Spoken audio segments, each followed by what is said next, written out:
Welcome to the SUBHUB podcast. I'm EmKay Sullivan. And I'm Dani Moreno. And today we have a smorgasbord, I don't know if I'm saying that right, of an episode, which is really fun for us. This was one of our, I think, most fun episodes we recorded last year as well, because we are coming off of this big double header back-to-back weekend. And both as a sub ultra, sub ultra being our focus, but also just being fans of the sport and taking a part of Western states, we love to, sprinkle a little bit of that in here as well. So we're going to kind of go over a handful of things. The first is Broken Arrow Western States doubleheader. And then that doubleheader also included, if people don't know, Lavaredo, which is a historic race in Italy in the Dolomites, Mont Blanc Marathon, which was a huge race for Golden Trail World Series this year with a lot of big names entering the series at this point. And then also touch a little upon the USA Championship, which is coming up this weekend, which is another doubleheader in the USA. This is wild. Yeah, the trail season has like really actually started.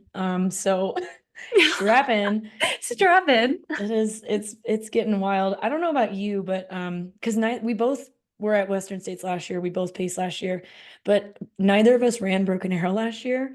And I feel so much more trashed this year. Like the combination of the two and like the whole week in between. I woke up this morning and we'll talk about this in a little bit. I only ran 6 miles on the day of Western States, but I feel just absolutely dead.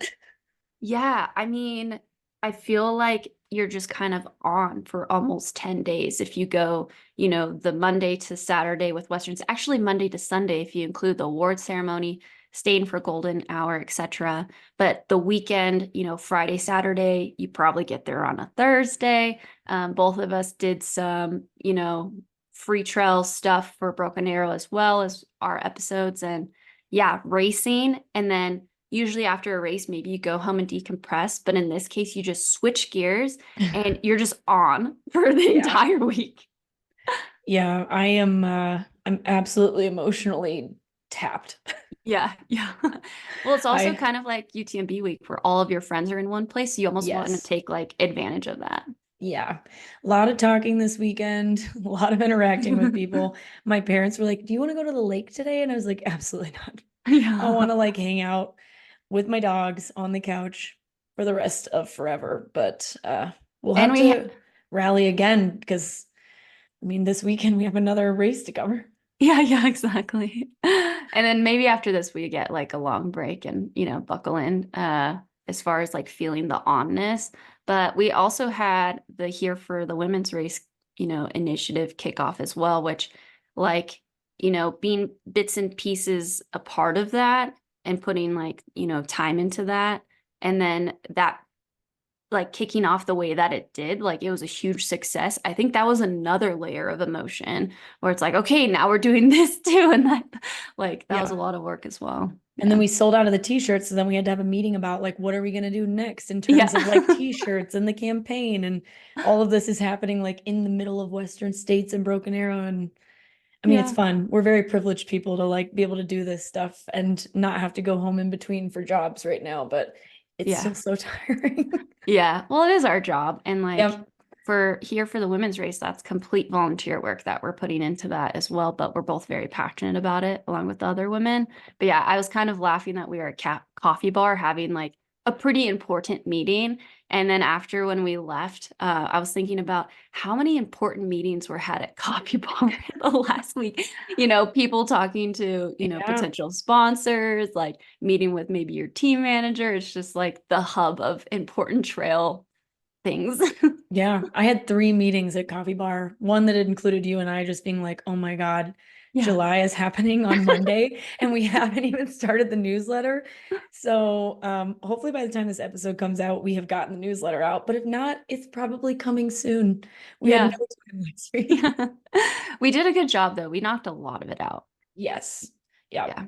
And in terms of the Here for the Women's Race, we sold out pretty much immediately on those t-shirts. We had a lot of people asking us on Instagram, like, how do I get one? Where do we go? We will be working on getting those online at some point so that you guys can buy them.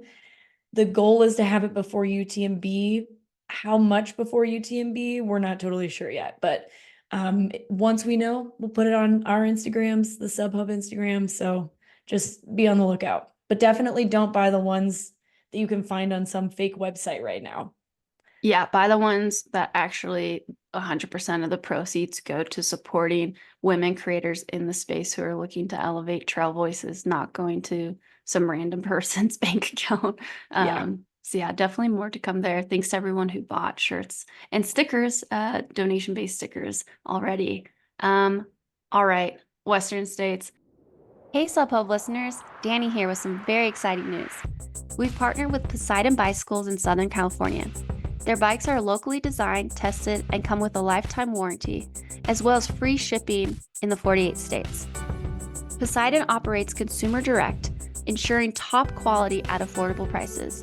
Check out their amazing deals and rave reviews online. Personally, I love the versatile drop bar redwood. It's perfect for road and gravel, and with impeccable matte green style, I love riding this bike wherever I want to go. As a special offer, SUBHUB listeners get $150 off. Use SUBHUB at PoseidonBike.com and get $150 off any and all of your purchases. Now back to the episode. I think the first thing that I just wanted to chat with you about is kind of like the compare and contrast of going from Broken Arrow to Western States and like those two events and like them elevating each other. Yeah, it's kind of wild because you go to Broken Arrow and there are like thousands of people running. Like Brendan had to open up another race this week or the month before Broken Arrow, he opened up the 18K so that people could come off the wait list. And then you go to Western States and it's still like chaotic, but there's like 380 people that run that race. And I feel like there's like the crew and the support like far outweighs like the actual people running. Like when you get to the start line, you're like, oh my God, there's like nobody on this start line because it's such a small field. But um it's it's like two different vibes in terms of like the amount of chaos, the amount of people, but it's cool to have like that continuous week of just like sub ultra to ultra. I love seeing people that are supporting people at Western States, like racing the shorter races at Broken Arrow. I mean, even the uphill challenge that they did like the day before Western States, it's just like fun to have all those events available so that people aren't coming all the way out to California for the one time that their friend might be running Western States and just like only doing Western States. Yeah, I couldn't agree more. And, you know, as sub ultra fans and promoters, it's so cool to have one weekend where it's just all of those races pretty much. And yeah, just seeing so many people sign up and kids and families, yeah, presumably if people can stay all the week, Yeah. the crews and people that are supporting so they can like get their bit and then do the following weekend. Also with Broken Arrow, there's just so much going on. You know, like you walk into the village and there's just like tents everywhere. I was really like taken aback by that. It was awesome. Yeah. And it's like the main race of the day starts and then an hour later they've got another race starting. And so like there's constantly like people finishing and going through and you're like, is that the 11K or is that the 46K? Like who's doing what? But it's cool that he's able to like open up more races for people so that there's actually a possibility of not being stuck on the wait list every single year. Yeah, definitely. If you haven't checked out our Instagram already, we do have some videos recapping the results and top players, etc. A couple highlights from Broken Arrow since we didn't do a recording. The biggest takeaways for me was, holy cow, international fields, like still not as international as Golden Trail, but having Patrick Umbogo and Joyce, inarguably like three of the best sub ultra runners in the world, if not the best current sub ultra runners at Broken Arrow, was really, really cool to see. And then David Sinclair's like 42K, kind of under the radar, disgusting, like respectively, because Patrick, kicked butt. But 4 hours on that course, Holy moly. Like And when to he, negative split those laps. yeah, yeah, it's pretty wild. Um, yeah, just we'll leave it at that. Yeah. And then a couple of Americans I wanted to highlight were Beltsberg. Incredible race, breaking out. She did the double VK and the 23K. Came out, in second place, chasing down Joyce on the downhill in the women's 23K. Eli Hemming, his VK wasn't where he wanted to be, especially considering his climbing prowess. But to come back and be chasing Patrick down as well, I thought that was really cool. And then Tony McCann, again winning, still undefeated in these very like mountainous 42 to 55K races. Another example of international talent coming and doing these races. Yeah, it was a crazy weekend. It was crazy, yeah. And it's probably just gonna get like more like now that, because I don't know if you saw this, but Patrick and Philemon ran a Cirque Series race this weekend. I saw that. Yeah. Yeah. So So like I'm cool. hoping that this becomes like a thing where we get more international athletes come and run Broken Arrow, and then the next week they run Cirque Series Brighton. Like so cool. So cool. Yeah. And great prize money at Broken Arrow. Probably one of the highest Yeah. paid sub ultras in the world. Outside of Sears and Owl, maybe Yeah. like in the Golden Trail, like doing all of them. But pretty awesome. All right, Western States. How was your day? My day was rough. Um, yeah, I mean, first off, I'd just like to say that I'm so glad I was not running that race. I like, wow, watching those people like go through what they go through, I'm just like, I don't know that that's me. It's cute, but I don't know that that's me. Um, but yeah, it was a wild day. I mean, we obviously got to the start at like 4 a.m. like everybody else. Race was off. We went to the first aid station. The plan for our crew was that my husband was going to pace from Forest Hill to Rucky Chucky, and then I was going to pace from Rucky Chucky to the end. Um, did all the crew stuff. Ida was crushing it pretty much all day. She came into Forest Hill looking a little bit rough, like not able to eat food, which is always kind of like scary, but if they can just kind of hang on, it'll usually turn. I mean, you have 100 miles to figure out your stomach. So Tommy left with her to Forest Hill. I booked it around to Green Gate because that's like the next aid station. And there was a fire. There was a fire, and so I was unable to get to Green Gate. And by the time the police officer told me that I like was definitely not getting down there, it was like too late for me to go back to Rucky Chucky. And I also heard that even if I had gotten to Rucky Chucky, the shuttle stopped going down anyways, because first there was a flat tire and then they closed it because of the fire. And so I called Tommy at some point and I was like, hey, dude, like if I'm not at the aid station, which is really unlikely at the moment, like you're just going to have to keep going. And so Tommy ended up running 34 miles.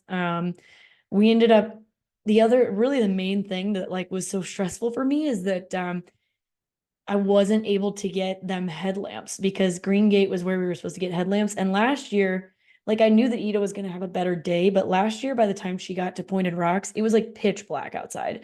So I was like, it would be such a bummer if, because she was in sixth, seventh place most of the day, if all of a sudden she's losing all this time because she's like the only person without a headlamp. Because like half the people were able to get to Rucky Chucky and like half the people weren't. Like I know Rachel Drake was having, like she didn't have a headlamp, stuff like that.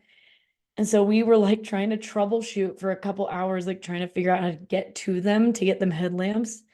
And thankfully, one of my other crew members, David Laney, had a bike. And so he biked all the way down Quarry Road and left a headlamp at mile 90 or two headlamps for Tommy and Ida. And then he just left that aid station with like 4 extra headlamps, just in case there were other women, in the top 10 that were coming through without headlamps. And so fortunately that worked out fine, but I ended up only pacing the last 6 miles, which I thought Tommy would maybe just want to go the rest of the way because he'd like pulled, most of the work at that point. And I was like, if he wants to finish with her, like he definitely can. But he was like, I can definitely finish with her, but she probably needs like more energy at this point. So you need to go. And he just like put the headlamp on my head and I just took off, and I just spent the whole last hour just like let's go, you got this, like being as hype as I possibly could because I hadn't run with her up until that point. And it was cool because when I caught up with her, she like looked at her watch and she said, "Oh my God, I could still run under 17 hours." And I was like, okay, so that's what we're doing. We're gonna try to run under 17 hours. And so on the climb back up to Auburn, like every time she would hike, I'd be like, no, we got to do this. Like just take little steps, all this stuff. And she ended up running 16:56. It was super cool. I almost got dropped in the last mile. She was hammering that final downhill into the track. But yeah, Masters record, sixth place, which is a place higher than she was last year. And our crewing was 10 out of 10 better this year than it was last year because last year was my first time crewing anything. And Ida basically just handed us like a bag of gels and was like, just hand me stuff. And this year we had a plan, which was much better other than the fire incident. But at that point, she wasn't eating anyways. So like she didn't actually need the food that I was bringing her. She was just drinking Coke from aid stations.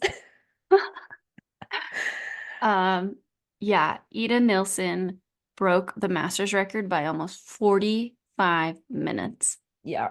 Absurd. And like such an inspiration because before the race, that was a big storyline was, I mean, Heather Jackson had an incredible day too. So it's just which Masters woman was going to end up in first because whoever ended up first was going to get the new Masters record.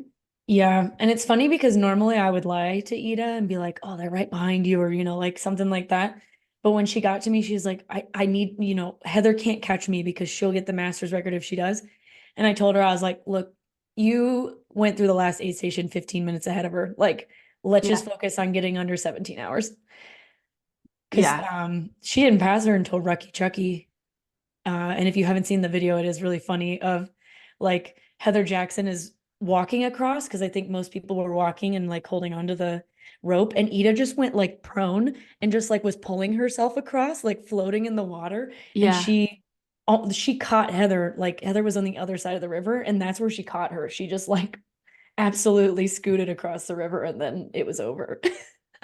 That's funny because I actually did the same thing. I jumped in at the river and I just didn't put my feet on the rocks. Yeah. And Ingvild was in front of me, like taking her time. And so I didn't want to rush her because like that's also a good time to cool down and like put yourself.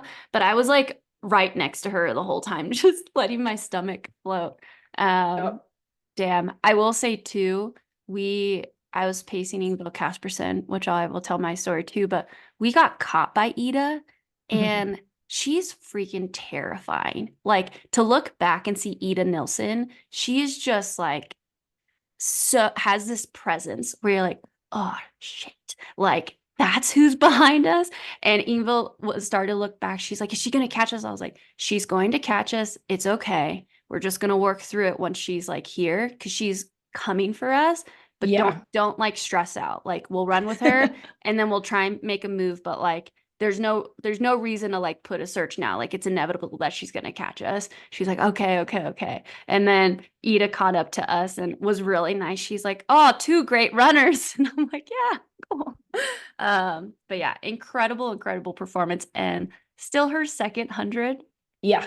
And she's 42, absolute badass. She's not even close to done. Yeah. How much did she PR by? Last year she ran 17:46, and this year she ran 16:56. So wow. 50 almost minutes. An hour. Yeah, it's crazy. Oh, wow. Well, I had a very similar experience. I was just one person ahead of EmKay. I paced Ingvild Casperson, her debut 100, debut Western States. So pretty much Ida's experience last year.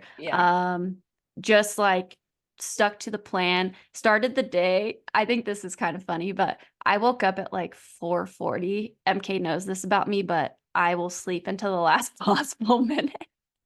And the race starts at 5 and our place was like 8 minutes away. So I woke up at 4:40, brushed my teeth, took Eli and Tony to the race, and then had this giant bell and just was like going at it with the bell to get people hype. And Eli Hemming walking back to the car, he's like, that is the craziest thing I've ever seen. He's like, bed to start 20 minutes for you to just like wake up. It's impressive. You got, I mean, Western States, really gets you going. And when I saw Dani, I said, "Oh my God, I'm surprised you're awake." Yeah, yeah. It was really early. I went back and slept for like an hour after that, which was nice. Yeah. But yeah, crewing, stuff like that. Tony McCann took her from Forest Hill to the river, and similar to Ida, and I would say like the women who were like 5, 6, 7, 8, 9, 10, all of them were moving really well, starting after Forest Hill. And, Esther, Emily, Fu Xiaoheng, and Zhang, and Shen Lin at that point, too, was still in the race at third place. She's an Adidas Terex runner. Debut Western States, was absolutely killing it. Unfortunately, had to pull out because the bottom of her foot had just Was like gone. was gone. Yeah. I think just with like the water and stuff, you just got to be careful. I think that's why people change socks and shoes sometimes with Western States. But she ended up dropping out at Rucky Chucky, which was really unfortunate for her and team. She was really upset about it. But those women, like 2, 3, and 4, had really separated themselves from the field. So, with Ingvild, Ida, Priscilla Forgy, Rachel Drake, and Leah, all historically like strong closers in their respective races, I was so interested to see what was going to happen. So I picked up Ingvild, had the Green Gate incident, but drove all the way back around to Rucky Chucky. And then I sprinted down the hill, just like carrying bags of ice. And just like my shoulders were so sore because our Yeah. team manager put like, it felt like pounds. It probably wasn't pounds, but running downhill with bags of ice I don't recommend that. No. But got there like 5 or 6 minutes before Ingvild was coming in, and then jumped in with her at the river. And then the plan was just to like close as much as we could. And I felt like we were running so fast. And now looking back, it's like it totally makes sense why Ida almost caught us and our split too. Cause like our split ended up being like 3:30 and Ida's Yep. was 3:31. So Yeah. Ingvild and Ida were closing like mad women. Yeah. But when you have Esther and Emily Hawgood in front of you, they're like the last people you want in front of you for that last part. Like they're tried and true. Esther has the fastest split ever. I don't know after this year, Ingvild and Ida Probably might. not. Yeah, because I Yeah. think Ida had the CR yesterday before like and Yingville uploaded, so then she was knocked down a second. I think it's those two. Wow. Yeah. Insane. Um, so yeah, 2 of the fastest splits, probably the fastest splits ever.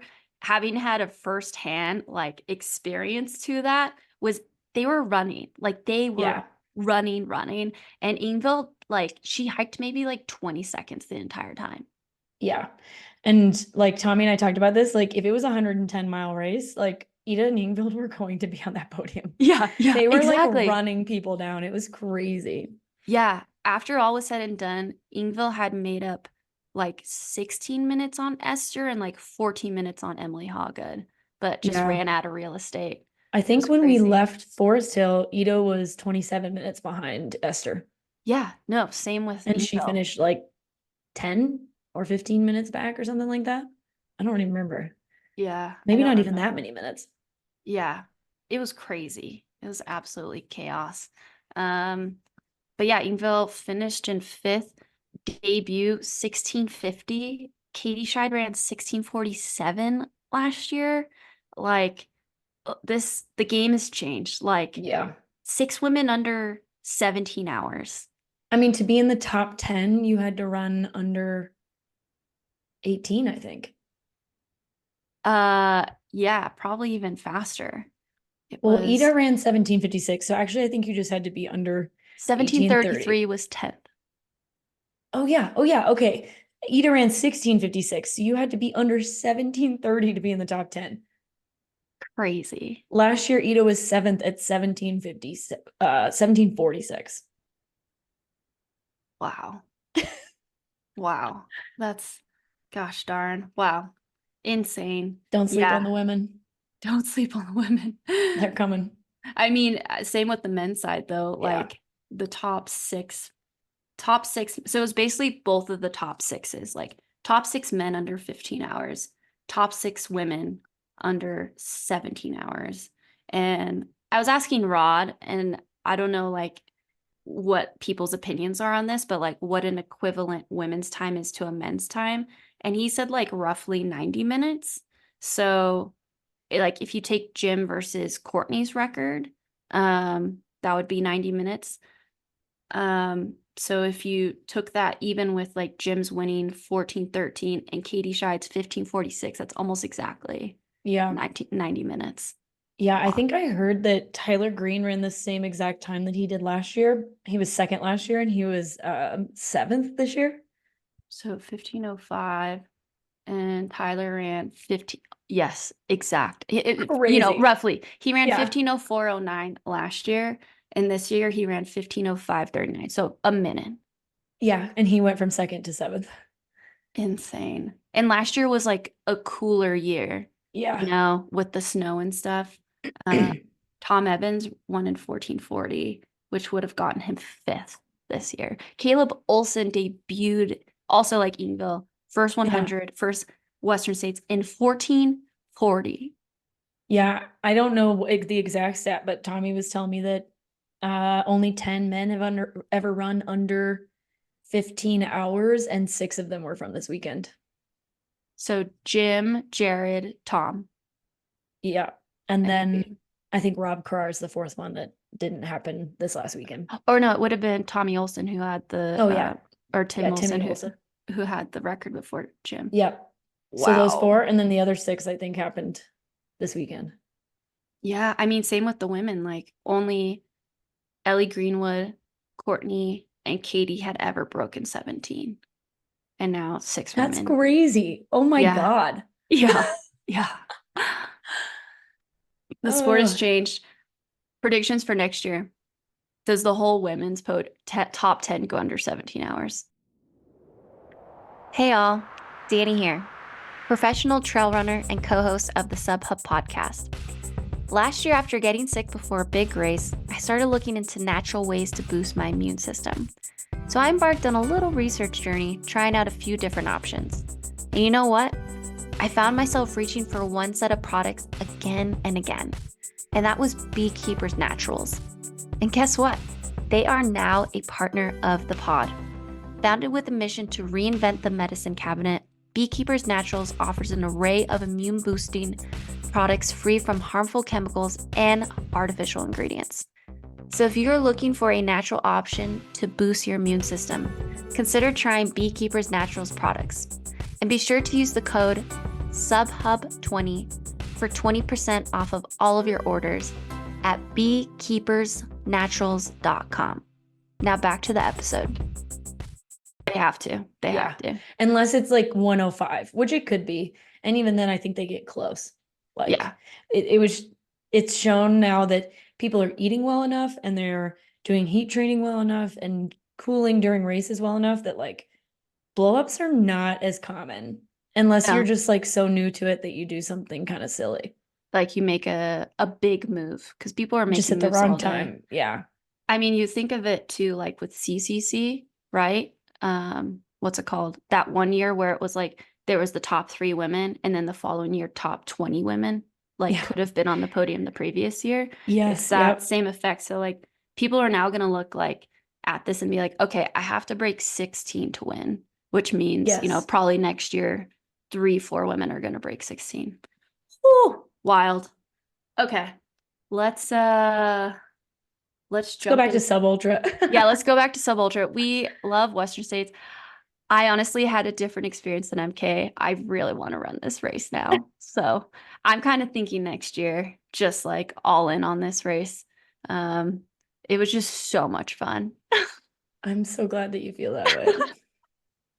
But I mean, granted, I just turned 32, right? Like I felt like that my first 2 Western States. I was like, never, ever, ever. So then finally I'm like, yeah, I feel the like gradual dunking of the peer pressure maybe, but also just seeing it in person, like I'm starting to get that like, oh, Western States, yeah, sick. You know what I'm saying? Yeah. I mean, that's all Tommy talked about on the way home. So Western States. Yeah, I was like, I don't want to run it. You're like, I really do. Yeah, I was like, I'll crew you. Yeah, I'll pace you. I don't know that I can keep up with you if you're like racing, but like, I'll try. Yeah. Oh, I did want to highlight one more person, Rachel Drake, sub ultra to ultra. If you haven't read that article from our SUBHUB headlines in March after her Black Canyons golden ticket win. It was really, really cool to see her move up all day. All of these women have run sub ultras at some point. I mean, Katie Scheid just got OCC second place last year. But Rachel Drake has really she is world class in the sub ultra space. And so, coming into this 100-mile debut, and honestly, too, the training I think for this race has changed. And Rachel's been putting up it looks like 60, 65-mile weeks. That's just it's so That's cool. crazy. There's more than one way to be, in the top 10 at this race. And yeah, and she's a doctor now. Just yeah, major kudos to Rachel Drake. Real side note on Western States and Sub Ultra, I'm pretty sure that Tommy and I looked this up, that Katie Scheid was 15th at Zagama when she ran it, and I'm pretty sure you were also 15th at Zagama, so maybe that means you're going to win Western States. There we go. Love that stat. Liam from Aid Station Fireball. Those are the kind of stats we need. No, Liam's awesome. Oh, sorry. One more last thing on the women's side versus the men's side. Women age 32, 32, 39, 29, 29. There was only 2 women under the age of 30 in the top 10. You had Ida and Heather, both 40, 42, but a lot of 32s to 33s, and Esther 39. She's like so cool to see a range from 29 to 42. Yeah. 13 years. That's so cool. You're not in your prime yet, y'all. Plenty of time. And then on the men's side, the youngest age was 28 as well. Oh no, they're younger than the women by a year. 28 to 40, Tyler Green 40. So, it ain't over till it's over. Amen. Amen. All right. Mont Blanc Marathon. Mont Blanc Marathon. It's Mont Blanc Marathon, Lavaredo, Broken Arrow. Are we missing something? Oh, there's a couple sky races as well.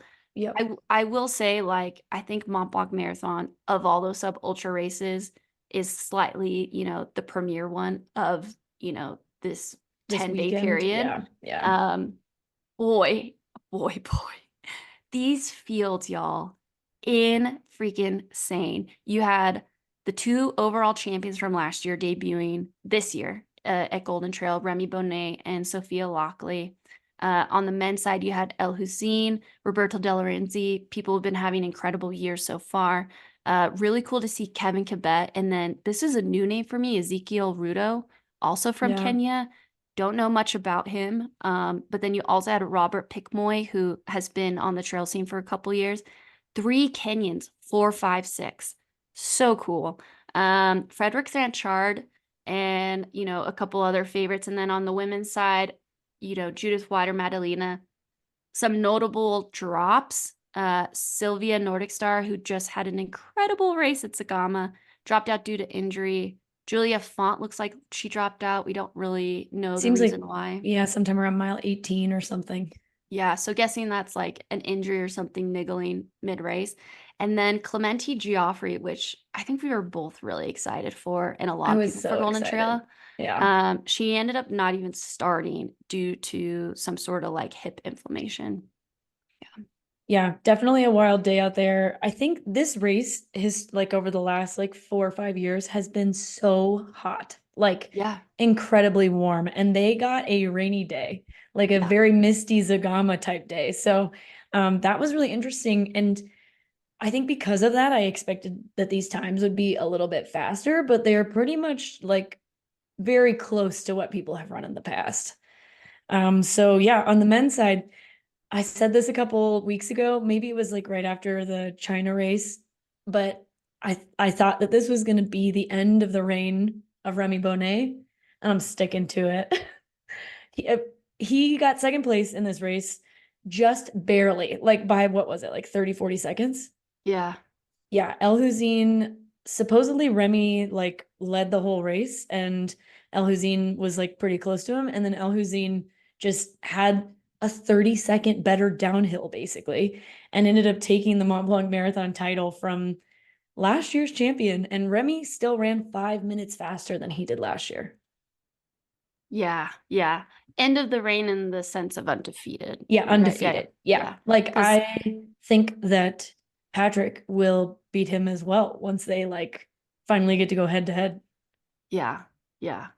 I mean, having now experienced Zagama and in years past, seeing athletes do Zagama versus Mont Blanc, and then, for Elhousine in this case, he also raced Kobe and Four Sisters China.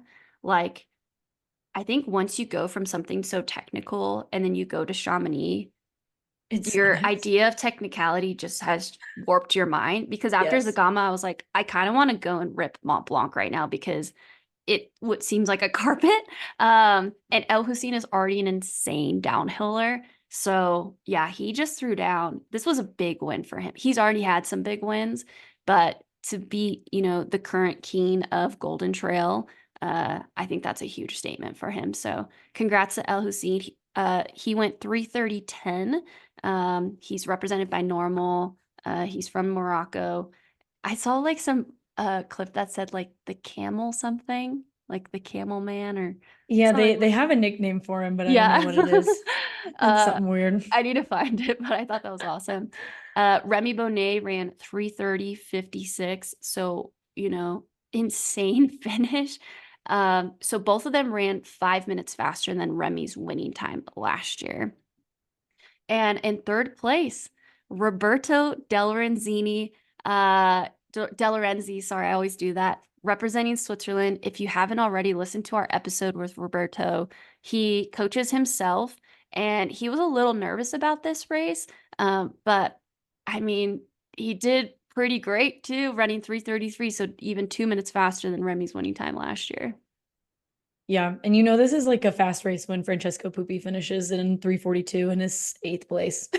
Yeah, yeah, no, definitely. Because Again, he knows this course like the back of his hand. yeah, yeah, 100%. Um, and then finishing out the top five was Kevin Kibet, like I said, Kenya, 3:35, and Ezekiel Rudo. I'm really excited to see what more he does, but 3:37. And I don't know about you, but like that downtown area looked really filled up this year. Yeah, I mean, even for the 90K. Yeah, yeah. Yeah. I- Real side note before we like go to the women's race, because UTMB is obviously like a very kind of hard thing to get into. You got to collect stones, you got to do all this stuff. Mont Blanc Marathon Week is so cool. Like if you don't want to be a part of the UTMB hype, you don't want to like get your stones, try signing up for Mont Blanc Marathon or the Mont Blanc 90K. Like it is a really cool weekend. You get to run around Chamonix instead of doing 3 countries, but honestly that loop is so cool. Yeah, couldn't like EmKay said, recommend this race anymore. It doesn't have as many people as UTMB too. Like it feels like a good warm up for that week.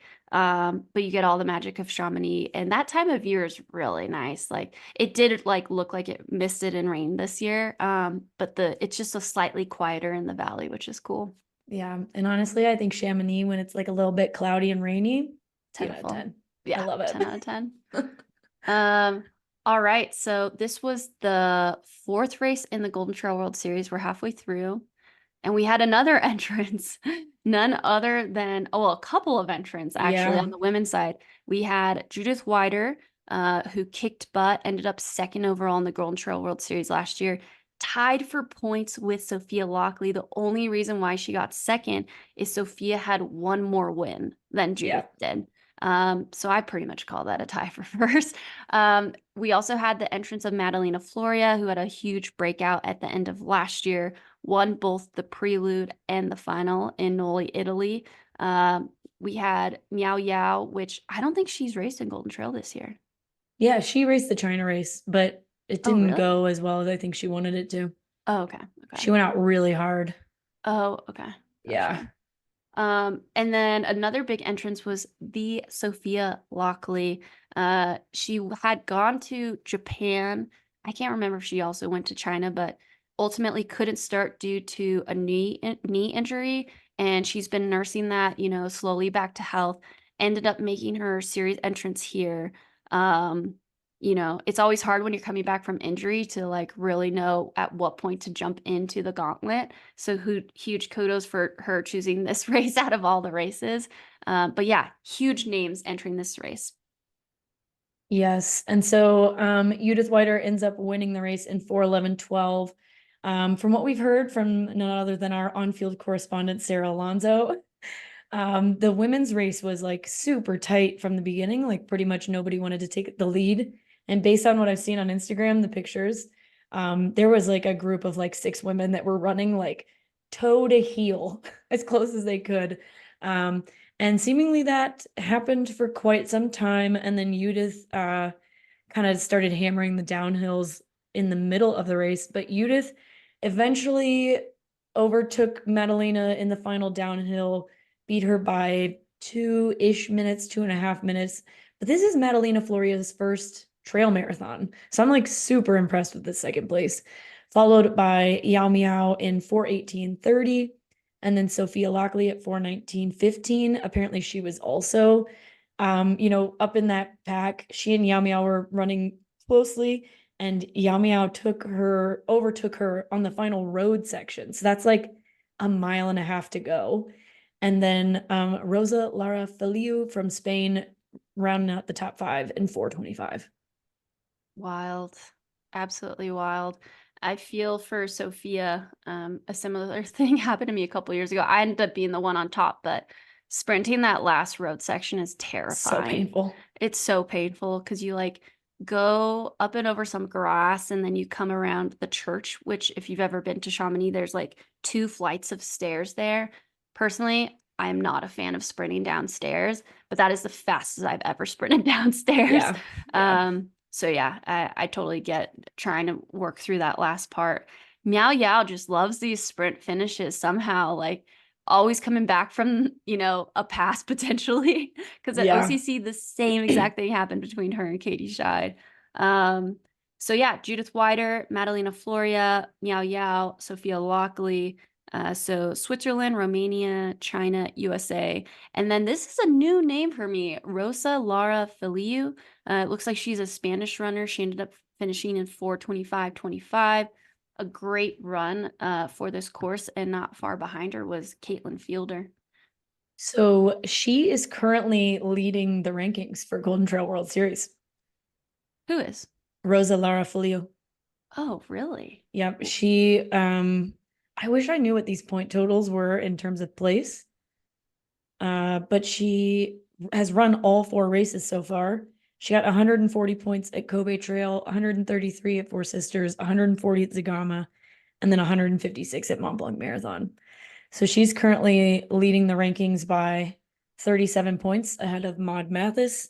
In third with 500 points is Malinosa, and then Therese LeBoeuf and Sylvia Nordskar. And then on the men's side, it'll be interesting to see how these next few races go and like what Elhousine is racing the rest of the year, because Elhousine is currently winning, or not winning. Yeah, I guess he's currently in first place for the Golden Trail World Series rankings. He has 752 points. And in second, Bogdan Damian has 476. So like he is absolutely slaughtering these rankings. Daniel Pattis is in third, Roberto De Lorenzi in fourth, and Elaine Santamaria Blanco in fifth. Like, Remy's not even in I don't even see him in here. Oh, he's 25th in the ranking right now because he only has 1 race. Yeah. Well, because Elhousine has a third, 2 second places, and now a win. Yeah. I mean, considering all of the people that he's gone against, that's pretty insane. And yeah, I mean, he had to race against Patrick 2 times, and then Zagami, you have Killian, yeah, pretty insane. And just a reminder that they have to have 4 races this year instead of 3. So like Elhousine has 752 points, but he can run more races from here on out, but they're only going to take 4 of his races. So like if he gets more wins, then obviously his points go up. But if he starts like not doing as well, his points will just stay the same from these 4 races. Yeah, I mean, that's pretty solid. Yeah, Rosa is the only athlete with 4 races so far too, looking at this. Yeah, Therese skipped because Maud didn't run And Uh, Sylvia ended up dropping out, or this would have been her fourth race, which would have been interesting. Yeah, looking at it, Rosa's been in the top 10 each of the races, and then this was her best finish. So that makes sense. Hell yeah. Wild. One more thing. My which Twitch prediction is still alive. Just saying. Just saying. None. Yeah, it's crazy. Because then we're gonna go to Sears and all, and like you're probably gonna add in a whole nother crop of athletes that we like don't even know about yet. Yeah, I mean, hopefully Grayson re-enters the chat. Yeah. Anna Gibson doing her insane double. Big shout out to Anna Gibson making the 1500 final after second place behind Joyce at the Broken Arrow VK. So, and then Madalena didn't get a win here, and last year she went out hot at Sears and L. Yeah, it's gonna be wild. I'm still sticking with my prediction. So far we have Maud Mathis, Joyce, Sylvia, and Judith. Yep. And also like Sophia Lockley, I imagine, is going back to Sears and all, and she's the winner from last year. Like if she wins this year, that's another woman. Yeah, maybe Ninke Brinkman too. Oh my gosh. Shoot. This is so crazy. Where I on the wish men's someone, side, I wish someone would bet me against me on this. nobody's gonna bet against you on Yeah. this. And then like on the men's side, like Patrick has won 2 races. I could see him winning Sears and all. I mean, Oh, he was second yeah. last year. 2 wins at Broken Arrow. Oh, But then sorry, that's like not one. if Elhousine is also racing Sears and all, I don't know what he's racing. Like he's obviously shown that he's fast enough to like play with him. Yeah, totally. And Remy. Remy Yeah. can still, I mean, he went for the climbs on this race and ultimately lost on the downhill. There's like no downhill in Sears and all. It's gonna be wild. So that is Golden Trail. We are in awe. This is the first time since COVID that they have taken July off. So normally there's been the Dolomite Sky Race. There was Norway a couple years ago, but with it starting in Asia in April, they ended up taking July off, which I think is really smart. Not even tempting the athletes with another race if they've done all 4 up to this point and maybe other races in between. And then we'll reconvene with Sears and Al and the Tatra Sky Marathon or Sky Race. I don't know if it's a marathon, which will be exciting. And then we will be ending with the 2 Golden Trail World Series races in America. Wild. Oh my gosh, there's so much that's like we kind of have a break like in July, just in general. We have what we're about to talk about. Well, we'll go through Lavaredo first, but we have the couple US events, but it's kind of like just quiet enough over the next month that like maybe we can chill. Yeah. Oh, totally. For sure. No, definitely. So the final race that happened this weekend was Lavaredo, which is an iconic race in the Dolomites, as Danny said earlier. Kind of more like I would say that the iconic race is definitely like the longer one. Like that's the one that people run after they've done really well at Western States, like a couple years later or whatever. But we're gonna focus on the 50K. The 50K this year, Antonio Martinez won for the second time. This year he ran 4:15, which was 2 minutes better than when he won back in 2021. Luca Del Pero from Italy was only 50 seconds behind him. So very similar to last year's race, where I'm pretty sure it was like very close between Francesco and the man who finished second. And then in third place, Mattia Gianola from Italy was third and 4:19. So only 3 minutes behind Luca Del Pero. The course totaled 8,530 feet of climbing over 50K. So it's quite steep. I've heard from several people that the long distance of this event is like mostly hiking. Like it's not necessarily a running race as much as it is a hard hike. On the women's side, we have Elisa Desco from Italy. She's broke free from the field pretty early on with a 4:54 finish. Only 3 minutes separated the next 3 women, even though she won by quite a bit. So Sofia Porokhnevets from Ukraine finished second in 5:08. And Andrea Alina Piscu from Romania was third in 5:09. So I'm going to assume that fourth place was 5:10. Yeah. And I was going to say too, on the women's side, from what I could find, this is like a pretty big course record, which is pretty cool. So Yes. I think she might be the first woman under 5 hours on this course. I feel like we may have talked, now that I'm reading this next note that you have, I feel like we may have talked to her about her prior to Sears and All last year. It should be noted that from 2010 to 2012, Alyssa served a 2-year doping ban from the IAAF because she tested positive for EPO at the 2009 World Mountain Running Championships. So, Yeah, thanks for highlighting that as well. yeah. And yeah, I mean, Francesco's course record, even though he says it's not a good course record, still stands 4:02, putting that in perspective. So 13 minutes faster than Antonio ran this year. Yeah, as far as Lavaredo goes, I think, at least from what I've heard, it's one of the most beautiful races you can do and oddly runnable in some parts. Like you do have the technical aspects like a typical mountain race in Italy, but there's also a lot of gravel road, more than you would think from what I've heard. And what's cool is that even though they are UTMB, which is partnered with Hoka, Lavaredo still has a long-standing historical partnership with La Sportiva, which I think is really cool that they're staying true to that partnership. Yeah, because La Sportiva is like from that area, right? The Cortina area.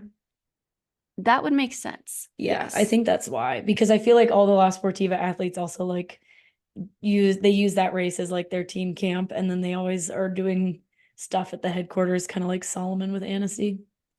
Totally. Yeah. Yeah, it's only 2 hours from what's it called? The La Sportiva headquarters, so that's probably why. Yeah, for sure. All So right. Last thing. friggin' wild weekend. But coming up, and we'll do a post race for this one because we just don't have enough time, I feel like, to cover this pre-race. But the US ATF Vertical Mountain Championships are happening this Sunday. The Loon Mountain Race in New Hampshire, and this race is 6 miles, just under 3K a vert. It's gonna be so fast. This is the race that has the upper walking boss, right? Where like the last half mile, you're like hands and feet on the ground. You've Yes, run this exactly. race. I have. I think I've Yeah. ran it twice, but both were terrible. So I think I've like hidden that deep in the back of my brain. I think I've chosen to not remember it.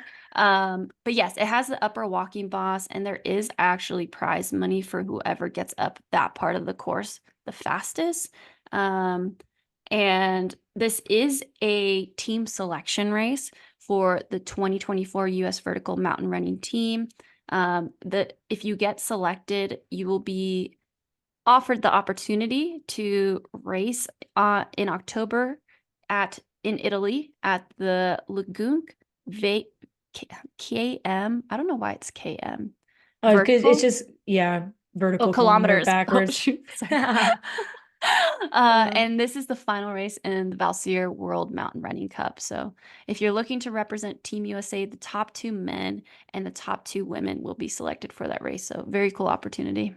Yep. And then one additional athlete will be selected from Snowbird the following weekend for that team. Yes, that's correct. And as far as just some like basic stats about it, it is 6 miles with roughly 2,900 feet of vert. There is like a couple of like sharp downhills, which is pretty Oof. cool. And from what I can remember about this course, a lot of it is on grass, if not like 98% of it. And this time in New England is very hot and humid.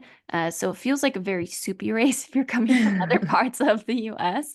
And historically, it's selected some really great US teams. So if you're looking to test yourself against some historical data and results, the greats like Joe Gray, Addie Bracy, Katie Ensman, many of those folks have raced here. Lauren Gregory might have raced here.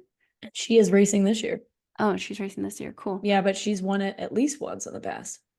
Sick. Yeah. So very, very good race to go and test yourselves. And as of right now, we're going to be doing live commentary for it. So keep an eye on our Instagram, where we will share some information about that. Yeah. And I guess last question, because I feel like we haven't talked about this in like ages. Maybe we have. what are you doing next? What are we doing next? What the hell are we doing this summer? Yeah, what are we doing? First, recovering from Western States hangover, which I feel like a lot of people say that now, which is awesome. But I'm all in on OCC. Like this field is insane, and it is intimidating to like start preparing for it, but also I'm so excited just like coming off the motivation of this past weekend. One of my best friends and my mountain brother, Rod Farver, just taking it to the king in our sport, Jim Walmsley, just got me super fired up. I think we have great terrain here in the Eastern Sierra, like EmKay, to train for big races and have big results. And especially after last year's OCC, I feel like I need to get the monkey off my back and just, get to the start line healthy, and not feel benched pooping my pants. Yeah. Crossing our fingers that Dani's not pooping her pants. Knock on wood. And what about you? Do you want to share? Do you feel ready to share? For now, I mean, what's next for me is I'm going to spend a couple weeks in Utah and I'm going to race a sub ultra again. Let's go. I'm doing Cirque Series snowbird. So I'm going to run the US championships. Sick. Just like try to go out as hard as I can and then send the downhill. Nice. And then I'll be at Speed Goat the weekend after that. So that's what's next for me currently. Cool. The 50K? I think so. I mean, that's what I'm signed up for. Yeah. But could possibly try to move down another sub ultra. I mean, that's crazy. I know. Who would have thought? Those are two great runs to do to prep for Europe for sure. Yeah. Like training and hard effort. One to go out really hard and one to stay out really hard. Exactly. Cool. Cool. All right. Well, keep an eye on our Instagram for updates. We will be getting the newsletter out this week. Never Second. If you haven't seen both of the winners, using Never Second, Katie Scheid and Jim Walmsley. Big fan. SUBHUB 25 to use that code. And I think that's it. Yeah. I think that's it. I mean, we have so much more, but like that should be it. Yeah. Okay. That's it for now. Thanks. Yes. This has been the SUBHUB podcast brought to you by Free Travel.